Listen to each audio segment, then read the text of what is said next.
علماء یہ کہتے ہیں کہ نبی کریم صلی اللہ علیہ وسلم کی بارگاہ میں جب حاضر ہو جائیں تو وہاں پہ رونا بھی اونچی آواز میں نہیں ہے کہ کہیں بے ادبی نہ ہو جائے، اور پکارنا بھی اونچی آواز میں نہیں ہے کہ کہیں بے ادبی نہ ہو جائے. وہ دلوں کی سنتے ہیں اور یقینی طور پہ اسے سنیں گے. اس لیے تو قرآن کہتا ہے کہ جب تم اپنی جانوں پہ ظلم کر بیٹھو تو تم اللہ سے مغفرت طلب کرو اور مجھ سے میرے پاس تم آ جاؤ.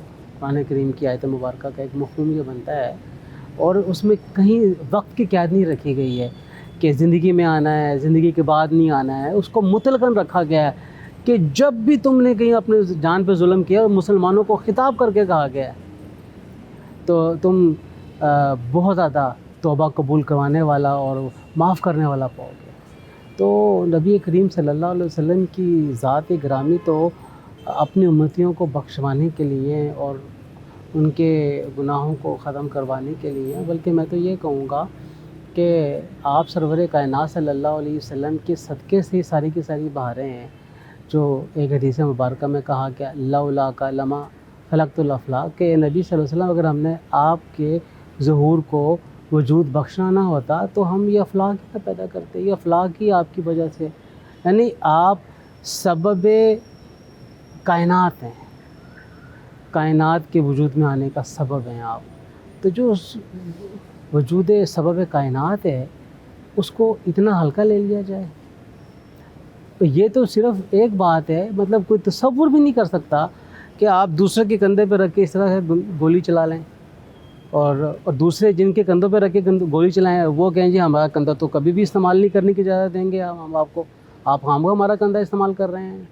آپ دکھائیں تو صحیح کس نے ہم لوگوں میں سے جو آپ صلی اللہ علیہ وسلم کے نبی کو نبی نہیں مانتے ہیں، ہم میں سے کس نے آپ کے نبی کو یہ بات کہی ہے؟ بتائیں تو صحیح، ہمیں دکھائیں تو صحیح کہاں لکھا ہوا ہے. آپ خواہ آپ ہمیں ایسی رگیتے چلے جا رہے ہیں اپنی باتوں کے اندر آ کے. اور صرف یہ ایک چیز نہیں ہے، آپ پچھلے 20-25 سال کا پورا ٹریک ریکارڈ دیکھ لیں، آپ کو بیسیوں بے شمار چیزیں ایسی مل جائیں گی. اور اب چونکہ ایک چیز تھوڑی سی اوپن ہوئی ہے، کیونکہ اب تک تو یہ سمجھتے تھے کہ کہیں نہ کہیں سے اشیر بات حاصل ہے، لیکن اب چونکہ اب واضح طور پہ پتہ چلا کہ نہیں کٹہرے کے اندر آ سکتے ہیں، لایا جا سکتا ہے، تو پھر اب جو ادھار کھائے بیٹھے تھے، ادھار رکھے ہوئے تھے، وہ تو اگلی پچھلی تمام چیزیں نکالنے کے چکروں کے اندر ہیں. اسلامی نظریاتی کونسل اس پہ کیا کہتی ہے؟ دیکھیے، اسلامی نظریاتی کونسل فرد واحد کی رائے نہیں ہے. میں اگر کوئی بات پیش کر رہا ہوں، یہ میری ذاتی رائے ہے، وہ پورا کا پورا ایک مجموعہ ہے 20 اراکین کا. لیکن اس پہ بات ہوئی اس ایشو پہ؟ نہیں، صرف ہمارے 3 ماہ کے بعد اجلاسات منعقد ہوتے ہیں. اچھا. ہمارا اجلاس جو ہے وہ آگے آنے والے دنوں میں ہے. تو ہم بہت کم از خود کسی بھی چیز کو نوٹس کے اندر لیں. ہم زیادہ تر ان سوالات کو لے کر چلتے ہیں جن کے اوپر باقاعدہ ہمیں انووک کیا گیا ہوتا ہے، اور ان کا تعلق عمومی طور پہ میٹر آف لا کے ساتھ ہوتا ہے. بالکل ٹھیک ہے. حضرت جی، ایک اور چیز ہے، میں یوٹیوب پہ دیکھتا ہوں چھوٹے چھوٹے ساؤنڈ کلپس آتے ہیں، چھوٹی چھوٹی چیزیں آتی ہیں، دین سے منسوب ہوتی ہیں. کسی عالم کی آواز ہوتی ہے، کسی بولنے والے اوریٹر کی آواز ہوتی ہے، اس میں وہ کچھ چیزیں بیان کر رہا ہوتا ہے، دین کے بارے میں بیان کر رہا ہوتا ہے، آقا دو جہاں محمد مصطفیٰ صلی اللہ علیہ وسلم کی ذات اقدس کے حوالے سے بیان کر رہا ہوتا ہے، ان سے منسوب کوئی حدیث سنا رہا ہوتا ہے، لیکن کبھی ریفرنس نہیں دیتا، کوئی چیز بتاتا نہیں ہے کہ یہ فلاں سے، نہ کہیں نیچے لکھا ہوتا ہے. ہم اسے سن کے شیئر بھی کر دیتے ہیں. یہ کرنا ٹھیک ہے کہ کسی چیز کو اس طرح منسوب کر دینا اور تصدیق اس کی ہونا نہ؟ نبی کریم صلی اللہ علیہ وسلم کی حدیث سے انسان کے جھوٹا ہونے کے لیے اتنا ہی کافی ہے کہ وہ سنی سنائی بات کو ایسے ہی آگے بیان کرتے ہیں. سنی سنائی بات کو ایسے ہی بیان کرتے ہیں بغیر ریفرنس کے. کوئی چیز آئی ہے، مجھے پتہ ہی نہیں ہے، نہ میری تحقیق ہے اس میدان کے اندر، نہ میں اس لیول کا کوئی دین کا جاننے والا ہوں، میں اس کو شیئر پہ شیئر کیے جا رہا ہوں کیونکہ میرے دل کو اچھی لگ گئی ہے، میرے دل کو بھا گئی ہے، میں اس لیے شیئر کر رہا ہوں اسے. تو اس طرح کی جو شیئرنگ ہے یہ بجائے فائدے کے نقصان کا باعث ہے. پھر جب تحقیق نہیں ہے تو پھر کیا کرنا چاہیے؟ اللہ تعالیٰ کلام مجید میں فرماتا ہے کہ اگر کوئی فاسق تمہارے پاس خبر لے کے آئے فتبینوا، تو تم خوب تحقیق کرو اس کی. سوشل میڈیا آج کے وقت کا فاسق ہے. فاسق ہے، بالکل ٹھیک کہہ رہے ہیں آپ. سوشل میڈیا کے اوپر آنے والی کوئی بھی چیز کے بارے میں کلیئرٹی نہیں ہے کہ وہ واقعتاً درست ہے یا غلط ہے، جی بالکل جب تک کہ آپ اس کی ریسرچ نہیں کر لیتے ہیں، یا جب تک کوئی مستند ادارہ اس کو شیئر نہ کر رہا ہو. نہیں، اب فیک نیوز ہے. آپ مستند ادارے کا لیٹر پیڈ بنا کے اس کے اوپر ایک غلط چیز لگا کے آپ اس کو شیئر کر دیں، پڑھنے والا کیا پڑھے گا کہ جناب یہ تو فلاں ادارے کی طرف سے جاری شدہ ہے، حالانکہ وہ غلط ہے. وہ تو ادارہ کہہ دے گا جی میں نے تو جاری نہیں کیا ہے، یہ سب کچھ فیبریکیٹڈ ہے، سب کچھ یہ فوٹو شاپ کے اندر تیار کیا گیا ہے، اس کا تو ہمارے ادارے اور نظریے سے کوئی تعلق ہی نہیں ہے. اس لیے جہاں سے بھی جس کے ریفرنس سے کوئی چیز آ رہی ہے، تحقیق کرنے والے کو چاہیے کہ وہ اس ریفرنس والے سے بات کرے کہ یہ واقعتاً ایسا ہے. اسی لیے میں تو خاص طور پہ دینی مزاج ہونے کے باوجود دین سے متعلق آنے والی پوسٹ شیئر نہیں کرتا ہوں، کیونکہ مجھے یہ یقین نہیں ہے کہ جو کچھ بیان کیا گیا ہے یہ واقعتاً اسی طریقے سے ہے یا نہیں ہے. تحقیق کرنا بہت ضروری ہے. جیسے میں بھی اگر مجھے کوئی چیز پتہ چلے میں ہمیشہ آپ کو فون کرتا ہوں اور آپ سے پوچھتا ہوں کہ حضرت جی میں یہ بولنے لگا ہوں کیا یہ ٹھیک ہے. اگر آپ مجھے کہتے ہیں نہیں تو میں اس کے بارے میں بات نہیں کرتا، کیونکہ میں بھی یہ چاہتا ہوں کہ آپ تصدیق کر کے بات کریں، آپ تحقیق کر کے بات کریں. اب پھر آ دیں گے سننے والے مسلمان مان لیں گے. اور یہ دین کے اندر کسی کو گمراہ کرنا سب سے آسان چیز ہے کہ دین میں کسی کو گمراہ کر دیں، جیسے آج کل ہم بہت سارے ہوئے ہیں. اصل میں اس کی بنیادی وجہ کیا ہے کہ ہم نہ ہر کام کو ٹیک ایز اٹ گرانٹیڈ لیتے ہیں اور بہت جلدی سے سیکھنا چاہتے ہیں. ہم بہت جلدی سے عالم بننا چاہتے ہیں اور اپنی مرضی کا. دیکھیے علم جو ہے اور خاص طور پہ جو دین کا علم ہے یہ کوئی ایسا نہیں ہے کہ آپ کو 2 دن میں 4 دن میں 10 دن میں آ جائے گا. کیا یہ جو ڈاکٹر شہریار ایک نام تھا، یہ ڈاکٹر انوار خان ایک نام تھا، کیا وہ 10 دنوں کے اندر یا 20 دنوں کے اندر یا 2 سالوں میں ڈاکٹر بن گئے تھے انوار خان؟ نہیں، انہیں 30 سال لگے تھے اس مقام پہ پہنچنے میں. اگر کسی کی علم کے اندر گہرائی ہے تو وہ وقت گزرنے کے ساتھ اور اس کی جو کیپیسٹی بلڈنگ ہوئی ہے اور اس نے جو کام کیا ہے وہ اس کو دیکھنے کے ساتھ ہی آپ اس کو جج کر سکتے ہیں. اسی لیے بڑے واضح انداز میں کہا گیا ہے کہ یہ جو تم دین کا علم لیتے ہو نا، یہ دیکھ لیا کرو کہ کس سے لے رہے ہو. ہاں، یہ کہیں بے سندے سے تو نہیں لے رہے ہو.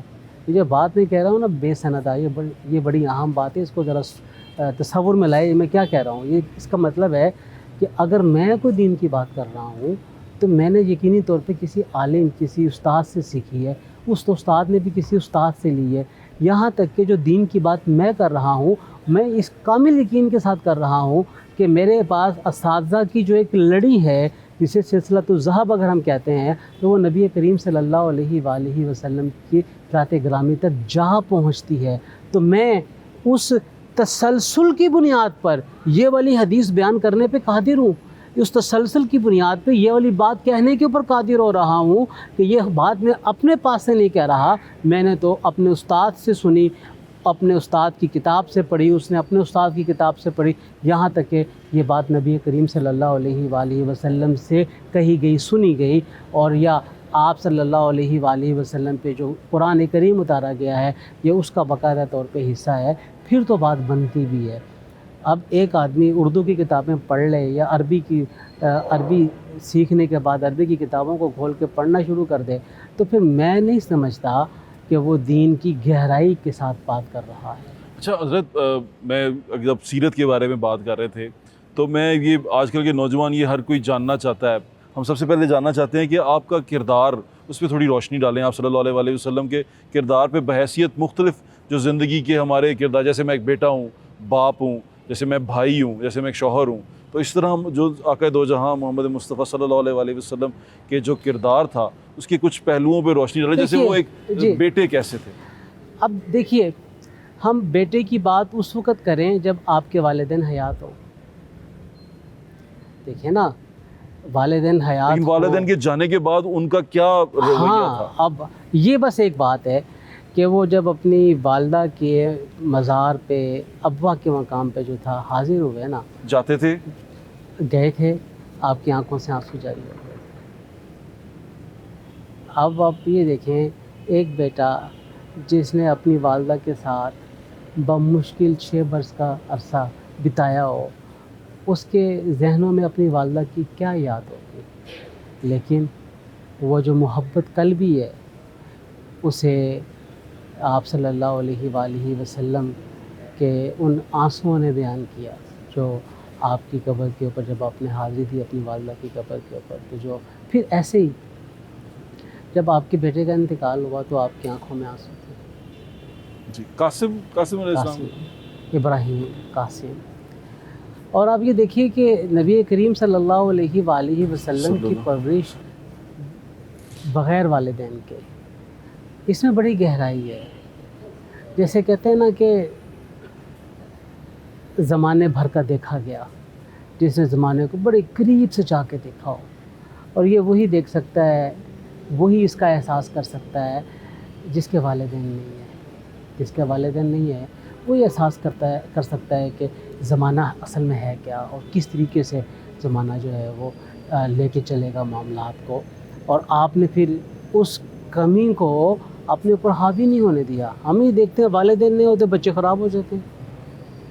اور کمال میں کہوں گا آپ کے چچا حضرت ابو طالب کا، کہ جنہوں نے اپنے بھتیجے کی پرورش کی، اور یہ جب بھتیجا جو ہے وہ دائرہ ایمان کے اندر آ گئے، اور یوں کہہ لیجئے کہ انہوں نے ایمان اور اسلام کا باقاعدہ طور پہ اعلان بھی کر دیا، تو اگر موافقت نہیں بھی تھی تو اس کے باوجود ان دونوں کی محبت میں ہمیں کمی نظر نہیں آ رہی۔ بالکل ایسے ہی ہے۔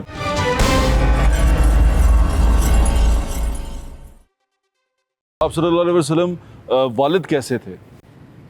آپ سرور کائنات صلی اللہ علیہ وآلہ وسلم کہ اگر باپ ہونے کے عمل کو دیکھنا ہے تو دو حیثیتوں کے اندر ہم اس کو دیکھتے ہیں، ایک اپنے بیٹیوں کے اعتبار سے اور ایک اپنے بیٹیوں کے بچوں کے اعتبار سے۔ جی جی، کیونکہ آپ اس بات کو پسند کرتے تھے کہ حضرت امام حسن اور حضرت امام حسین رضی اللہ تعالی عنہما، یہ جو دونوں کے دونوں شہزادے ہیں، ان کی نسبت کو آپ کے ساتھ جوڑا جائے بواسطہ حضرت فاطمہ، کہ آپ پسند کرتے تھے کہ یعنی نبی کریم صلی اللہ علیہ وآلہ وسلم کو اس بات کی آپ کو تسلی دی گئی کہ آپ کی نسل جو ہے وہ قطع شدہ نہیں ہے، ختم نہیں ہونے والی ہے، آپ کی نسل جو ہے وہ ان دونوں شہزادوں سے چلنی ہے۔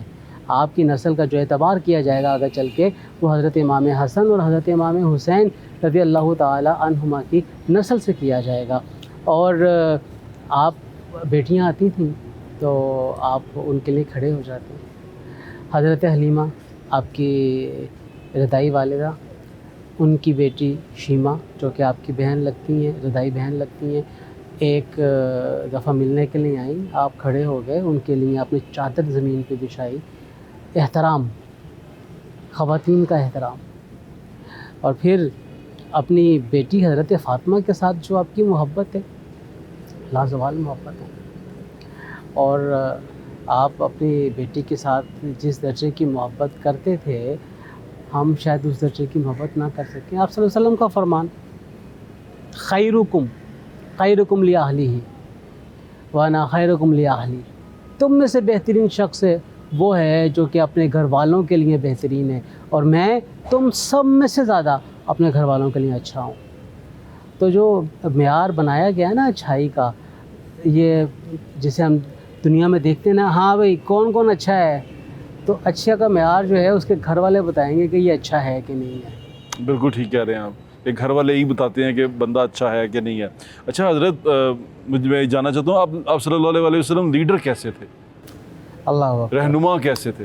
کمال درجے کے، یعنی جس طرح کوئی لیڈر ہونا چاہیے۔ مثال غزوہ خندق کے ایک صحابی ہے، عرض کیا رسول اللہ بھوک بڑی لگی، اپنے پیٹ پہ سے نا کپڑا اٹھا کے دکھایا تو پتھر بندھا ہوا تھا، ایک پتھر بندھا ہوا تھا۔ نبی کریم صلی اللہ علیہ وسلم نے اپنے پیٹ پہ سے کپڑا اٹھا کے دکھایا تو صحابی نے دیکھے کہ دو پتھر بندھے ہوئے۔ آپ صلی اللہ علیہ وسلم کبھی بھی اپنے ساتھیوں کو چھوڑتے نہیں تھے۔ جس طرح ہوتا ہے نا کہ کہیں پر گئے ہیں تو وہاں پہ کچھ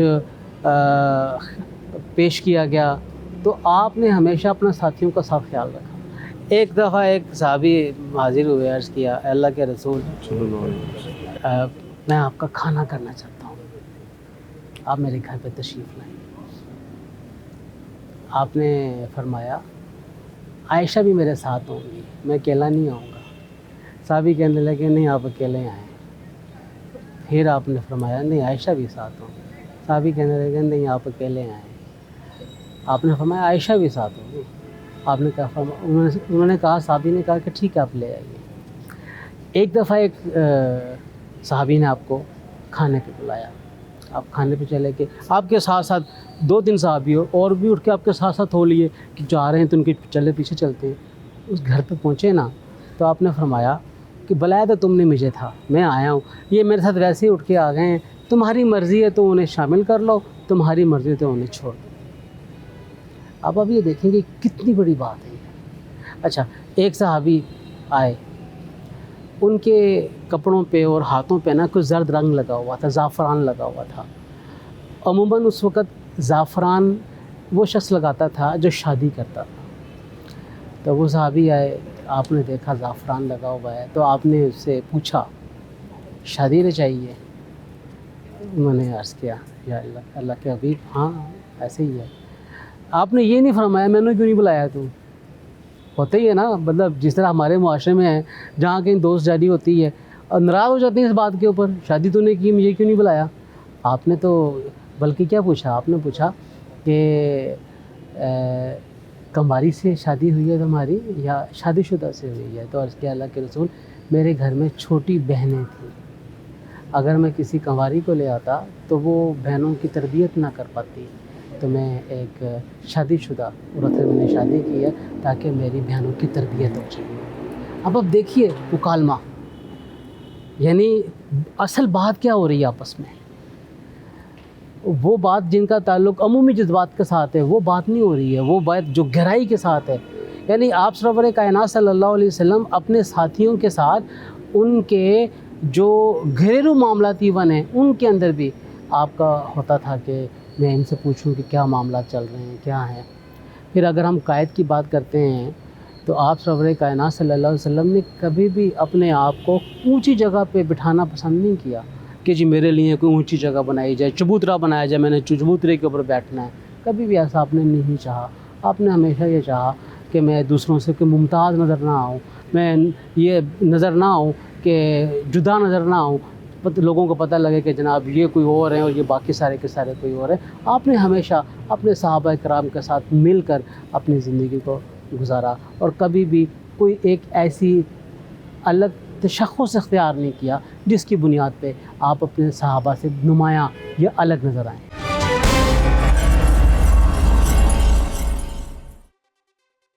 حضرت میں کہیں پڑھ رہا تھا کہ ادب پہلا زینہ ہے محبت کے قرینوں میں، تو ادب کی جب بات ہوتی ہے اور جب ہم اسی طرح یہ لوگوں کو سنتے ہیں دین کی تبلیغ کرتے ہوئے، بات کرتے ہوئے، ان کے لہجوں میں کرختگی نظر آتی ہے، ان کے لہجوں میں ایک عجیب سی چیز نظر آتی ہے، جیسے اس میں کہ کہنا چاہ رہے ہوں کہ ہم سے زیادہ علم یا دین کوئی نہیں سمجھتا، کوئی نہیں جانتا۔ ایسے لوگوں کو سن کے پھر جو دین کی طرف نہیں بھی ہوتے وہ بھی سوچتے ہیں کہ یہ کس طرح کا پرچار کیا جا رہا ہے۔ ایسے لوگوں کے بارے میں آپ کیا کہیں گے؟ کیونکہ ہمارا جو دین ہے، ہم نے جو سنا ہے، جو ہمارے نبی صلی اللہ علیہ وسلم نے جو جس طرح تبلیغ کی، جس طرح پیغام پھیلایا، انہوں نے اپنے کردار سے یہ دین کا پیغام دیا۔ دیکھیے دین تو نرمی پیدا کرتا ہے انسان کے وجود میں، جو مذہب کے ساتھ تو آپ کا تعلق ہے نا وہ آپ کو سخت گیر نہیں بناتا، وہ آپ کو درست مزاج نہیں بناتا، بلکہ نبی کریم صلی اللہ علیہ وسلم کو قرآن کریم میں اللہ تعالیٰ نے یہاں تک فرما دیا کہ اگر آپ سخت مزاج کے درستگی کے ساتھ بات کرنے والے ہوتے تو یہ لوگ آپ کے گرد ایسے اکٹھے نہ ہو جاتے۔ جو لوگ آپ کے گرد اکٹھے ہوئے ہیں نا، یہ آپ کی اسی رفق نرمی کی وجہ سے اکٹھے ہوئے ہیں، جو آپ کی آواز میں، آپ کی بول چال میں، لوگوں کے ساتھ برتاؤ میں، رویے میں، لوگوں کے ساتھ ہمدردی کے اظہار میں، لوگوں کے معاملات کو دیکھنے کے انداز میں جو نرمی کا پہلو ہے، وہی نرمی کا پہلو تو آپ کی کامیابی کا باعث بنا ہے کہ لوگ آپ کے گرد اکٹھے ہوئے ہیں۔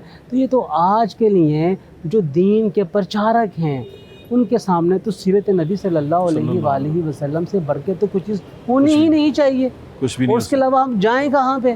بالکل ہم کیسے آپ کی سیرت کو چھوڑ کے ترش لہجے کے اندر اوئے توئے کرنے والے اور دوسروں کے بڑوں کے اوپر تبرہ بھیجنے والے بن جائیں؟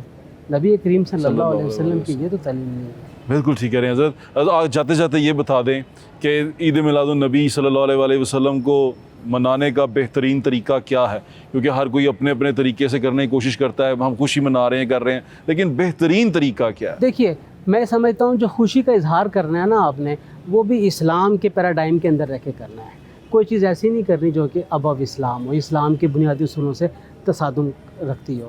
آپ ہر کوئی ایسی تقریب کا اہتمام کر سکتے ہیں جس میں قرآن کریم کی تلاوت ہے, نعت خوانی ہے, ذکر و اذکار ہے, جس میں آپ صلی اللہ علیہ وسلم کے محامد, محاسن, میلاد, آپ کے خصوصیات کا بیان کیا جا رہا ہے, اور اس کے بعد پھر لوگوں کے لیے کھانے کا اہتمام ہے اور اچھے پرتکلف کھانے کا اہتمام ہے کہ نبی کریم صلی اللہ علیہ وآلہ وسلم آپ بھی اگر اپنے صحابہ کے لیے کھانے کا اہتمام فرمایا کرتے تھے تو ایک بڑی وسیع درجے کے اوپر فرمایا کرتے تھے اور اچھا فرمایا کرتے تھے. اور یہ اسی طرح ہی ہے کہ آپ لوگوں کو اکٹھا کریں, ان سے محبت کریں, ان کو اچھا کھانا کھلائیں, تناول کریں, تو اچھا کھانا تناول کروائیں, بہترین کھانا بنا کے دیں. اس میں کوئی میرے خیال سے بری بات نہیں ہے. کوئی قباحت نہیں ہے. اور سب کیوں کر رہے ہیں؟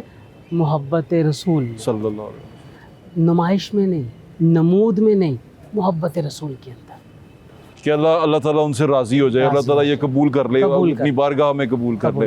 اچھا حضرت, صحابہ کرام رضوان اللہ تعالیٰ علیہم اجمعین اپنے بچوں کو نبی کریم صلی اللہ علیہ وسلم کے پیدائش کے قصے سنایا کرتے تھے کہ آپ کس طرح پیدا ہوئے, آپ کس خاندان میں پیدا ہوئے, آپ کس اعلیٰ پائے خاندان سے تعلق رکھنے والے تھے, اور آپ سرور کائنات صلی اللہ علیہ وسلم جب پیدا ہوئے تو دنیا کی کیفیت کیا تھی اور کیا کیفیت کیسی ہو گئی. یہ سب صحابہ کرام اپنے بچوں کے ساتھ اس کو شیئر کیا کرتے تھے. اور میں سمجھتا ہوں آج جو کمی ہے, ہمارے مسلمان ہونے میں کمی نہیں ہے, ہم مسلمان ہیں, اول درجے کے مضبوط مسلمان ہیں, کمی صرف سیرت نبی صلی اللہ علیہ وآلہ وسلم پہ عمل نہ کرنے کی ہے. بالکل ٹھیک ہے. تو آپ کے وقت کا بہت بہت شکریہ, آپ نے آج ہمیں یہ وقت دیا, اور میں یقین کرتا ہوں آپ کو یہ شو پسند آیا ہوگا, آپ کو بہت کچھ سیکھنے کو ملا ہوگا. میری درخواست یہی ہے کہ محبت جو ہے وہ سب سے اچھی چیز ہے, اور وہی دین اسلام کا بنیادی پیغام ہے. محبت کیا کریں, لوگوں سے محبت لوگوں میں بانٹا کریں, یہی سب سے بڑی چیز ہے, اور یہ اللہ تعالیٰ کو پسند ہے. اپنا خیال رکھیں,